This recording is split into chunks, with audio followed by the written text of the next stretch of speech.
এবং তার কারিশমাটিক দেখে রাজনৈতিক নেতৃবৃন্দ, বিশেষ করে আওয়ামী লীগ নেতৃবৃন্দ এবং শেখ হাসিনা অত্যন্ত ভীত হয়ে তাকে রাজনৈতিকভাবে দাবিয়ে দেওয়ার জন্য এই ধরনের রাজনৈতিক বক্তব্যগুলো দেওয়া হয়েছে। মালয়েশিয়াতে তারেক রহমানের কোনো 1 টাকাও নামে বেনামে নাই। এবং আমি আপনাকে বলে দিচ্ছি, আজকের আপনার এই মিডিয়ার মাধ্যমে যদি বাংলাদেশের কোন মিডিয়া, আপনারা কোন রাজনীতি ব্যক্তিত্ব, ওনাদের সেল কেউ যদি প্রমাণ করতে পারে তারেক রহমানের নামে বেনামে 1 টাকা বা কোন ইন্ডাস্ট্রি বা কোনো কিছু আছে মালয়েশিয়াতে, এবং আমি মালয়েশিয়ান একজন রাজনৈতিক ব্যক্তিত্ব এবং একজন বাংলাদেশের নাগরিক হিসেবে আমি ঘোষণা দিয়ে যাচ্ছি, আপনি এটা সবাইকে দিয়ে দিতে পারেন।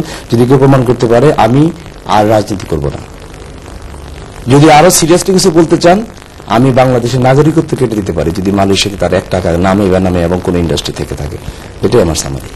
থ্যাংক ইউ জনাব প্রকৌশলী বাদল খান। আপনি রাজনৈতিকভাবে অত্যন্ত বড় একটি চ্যালেঞ্জ ছুড়ে দিয়েছেন। আমাদের সংসদেও প্রায় দেখা যায় যে সংসদ সদস্য পদ নিয়ে অনেকে চ্যালেঞ্জ ছুড়ে দেন। তবে যাই হোক, এই বিষয়গুলো অনেক সময় রাজনৈতিক বিতর্কের পর্যায়ে থাকে। তবে এর মধ্যেও অনেক বিষয়, অনেক সত্য, অনেক মিথ্যা, এবং আমাদের রাজনীতিতে সত্য এবং মিথ্যার খেলা নিয়ে অনেক বিতর্ক, অনেক কিছু আমরা দেখেছি।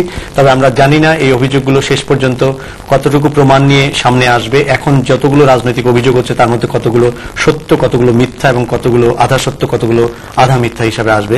আমরা জনাব এম এ গনির এই ব্যাপারে বক্তব্য আমরা পরবর্তী এপিসোডে শুনবো।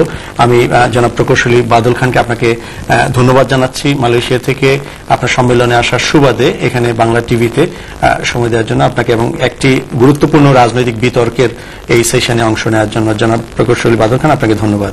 আপনাকে ধন্যবাদ, এবং অস্ট্রেলিয়াবাসী থেকে আমার পক্ষ থেকে ধন্যবাদ।